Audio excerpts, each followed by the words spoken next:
கீதையில் 3வது சாப்டரில் 20வது ஸ்லோகத்தில் ஃபஸ்ட்டு பாதி மட்டும் முதல்ல அர்த்தம் சொல்கிறார். முதல்ல அந்த ஸ்லோகத்தை ஃபுல்லாக வாசிப்போம். ஆனால் அர்த்தம் முதல் லைனுக்கு மட்டும்தான் சொல்ல போகிறார்.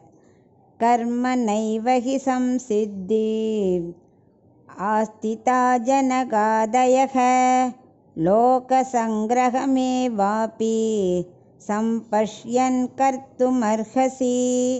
இதான் அதோட ஸ்லோகம். இப்போ நம்ம கர்மன் நைவகி அந்த லைனுக்கு மட்டும் அர்த்தத்தை பார்க்க போகிறோம். கண்ணன் சொல்லின்னு இருக்கார் அர்ஜுனன்ட்ட, கர்மயோகத்தாலேயே ஆத்ம தர்ஷனம் அடைந்தவர்கள் யாருன்னா ஜனகர் மாதிரி பெரிய ரிஷிகள், ராஜாக்கள். அவள்லாம் எவ்வளோ பெரியவா. ஆனாலும் அவள் ஆத்ம ஞானம் அவள் இருந்தால் கூட ஞான யோகத்தை பின்பற்றி அவள் மோட்சம் அடையலை.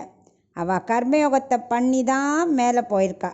ஏன்னா அவளுக்கு முக்கியமானது கர்மயோகம் தெரியும். சப்போஸ் இப்போ லிஃப்ட் இருக்குது, படிக்கட்டு இருக்குன்னா நம்ம எதில் ஏறுவோம்?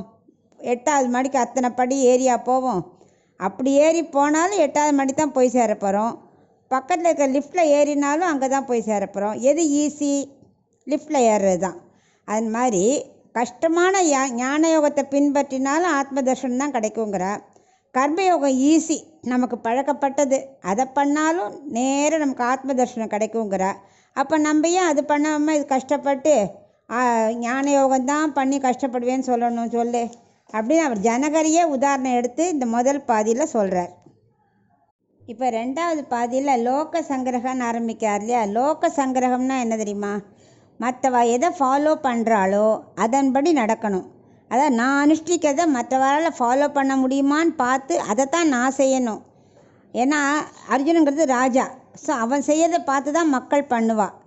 இவன் மாட்டுக்கு நான் ஞான யோகத்தை பண்ணுறேன்னு சொல்லிட்டு இவன் பண்ண போயிட்டானா இவனால் வேணால் முடியலாம், ஆனால் மக்களால் பண்ண முடியுமா? பாதியில் விட்டுருவா. இப்படி ஃபாலோ பண்ணிட்டு போகிறவாளால் ஞான யோகத்தை ஃபுல்லாக பண்ணவும் முடியாது, கர்மயோகம் பண்ணாமல் விட்டுடுவா. ரெண்டையும் விட்டதுனால என்ன ஆகும்? அவளுக்கும் பாவம் சேரும். அந்த பாவம் வரத்துக்கு காரணமாக நீ இருந்தியே, ஸோ உனக்கும் அந்த பாவம் சேரும். அதனால தான் அர்ஜுனா கர்மயோகத்தை விடாத செய்யணும்னு சொல்கிறேன் அப்படின்னு இந்த 2வது பாதியில் உள்ள அர்த்தத்தை சொல்கிறார்.